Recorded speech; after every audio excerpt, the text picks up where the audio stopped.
আগষ্ট মাহত বা সেপ্টেম্বৰ মাহৰ ভিতৰতে আমি 1 লাখৰ সংখ্যা পাৰ কৰিব পাৰিম আৰু লাহেকৈ আমি 1.5 লাখ অভিমুখে আমি আমাৰ যাত্ৰা আৰম্ভ কৰিম।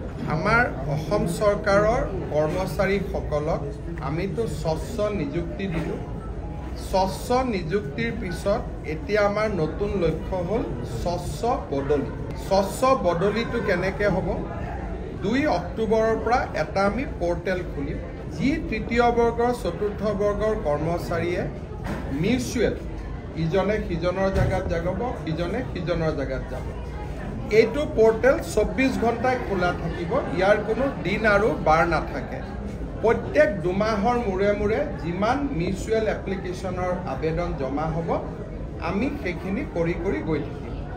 কিছুমানে যদি মিউচুৱেল কৰিব অসুবিধা অলপ ঘূৰাই পেলাই কৰিব লাগে, যে কোনোবা লখিমপুৰৰ পৰা ধেমাজিত যাব, ধেমাজিৰ পৰা তেজপুৰত যাব, তেজপুৰজন আকৌ লখিমপুৰত যাব, অলপ যদি একা বেকা বাটেৰেও যদি মিউচুৱেল হয় আমি সেইটোও এলাউ কৰিম। ইয়াৰ ফলত ট্ৰেন্সফাৰ পোষ্টিঙৰ আৰু কোনো ফাইল ডিপাৰ্টমেণ্টত নাথাকিব। যি ধৰণে পৰ্টেলত আহিব সেই ধৰণে পৰ্টেলত ৰিলিজ হৈ গুচি যাব। ইয়াতে আমি এটা চিন্তা কৰি আছোঁ, যেনেকৈ অসম চৰকাৰৰ কৰ্মচাৰী এজনৰ যেতিয়া মৃত্যু হয়, মৃত্যু হোৱাৰ পিছত আমি ফেমিলিটোক পেঞ্চন দিওঁ আৰু অভিয়াছলি পেঞ্চনটো কোনে পায়? পৰিবাৰে পায়, ঘৈণীয়েকে পায়।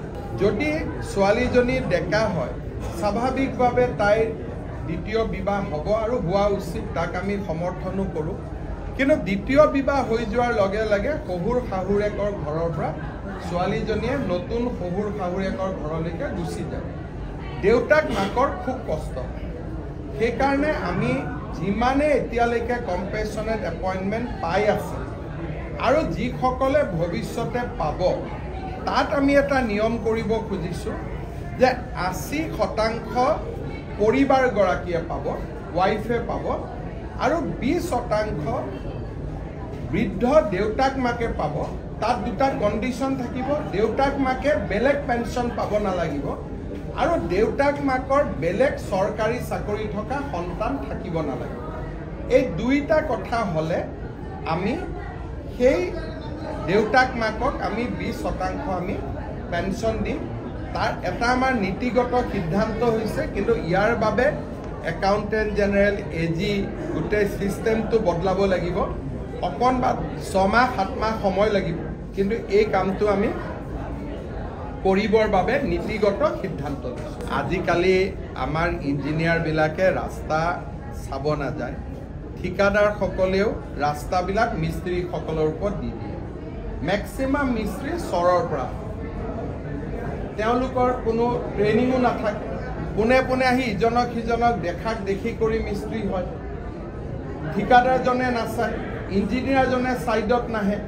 তাৰ ফলত আপোনালোকে দেখিব যে আমাৰ ৰাস্তাবিলাকৰ গাঁতটো মাজত, কিন্তু যদি এটা ৰাস্তা বনায় ৰাস্তাটো হেলনীয়া কৰি বনায়। গতিকে গাঁতটো ছাইডত হ'ব লাগিব, মাজত হ'বই নোৱাৰে যদি কোনোবাই ৰাস্তাটো নিয়মত বনায়। সেইকাৰণে আমাৰ ইয়াত খেলি মেলি আছে। মিটিঙে পত্ৰই কৈ ৰাইজক সচেতন কৰি থাকিব লাগিব যাতে লাহে লাহে ভাল হয়। এতিয়া আমি ITI বিলাকতো মিস্ত্ৰীসকলৰ ট্ৰেইনিং আৰম্ভ কৰিছোঁ। 2টা দিন পিছত আমি নিয়ম বনাব লাগিব যে PWD ৰোডছত মিস্ত্ৰী অকল প্ৰশিক্ষণপ্ৰাপ্ত মিস্ত্ৰীহে কৰিব লাগিব। তেনেকুৱা লাহে লাহে 4-5 বছৰ লাগিব। লাহে লাহে আমি কথাবিলাক বদলাই গৈছোঁ। ছেপ্টেম্বৰত কৰি নাই, গুৱাহাটীত যিখিনি হৈছে কিন্তু ফ্লাডৰ কাৰণে হৈছে, কিন্তু কামৰ গতি যিমান উচ্চমানৰ হ'ব লাগে আমাৰ নহয়। কাৰণ ঠিকাদাৰটো যোনে তোনে হ'ব পাৰে, তেওঁ ইঞ্জিনিয়াৰ হ'লেও হ'ব পাৰে, ইঞ্জিনিয়াৰ নহ'লেও হ'ব পাৰে। সেইকাৰণে ব্যৱহাৰিক অসুবিধাটো বহুত আছেই। তাৰ মাজতে যুঁজি থাকিব লাগিব। যিমানখিনি পাৰোঁ ঠিক কৰি, যিমানখিনি নোৱাৰোঁ যুঁজি गई থাকিব লাগিব। देखिए, मेरा इसमें कमेंट देना ठीक नहीं है। मैं भी एक प्रदेश का मुख्यमंत्री हूँ। मेरा निवेदन होगा कि हमें ऑलराउंडर मत बना। हर जगह का कमेंट मुझको देना ठीक नहीं है। আমি কালিয়ে মই কৈছোঁ যে প্ৰথম উপনিৰ্বাচনটো ঘোষণা হ'ব লাগিব। ধৰি ল'লো নিৰ্বাচনে আগে উপনিৰ্বাচনে নাপাতো বুলি ক'লে, তেতিয়া কি হ'ব?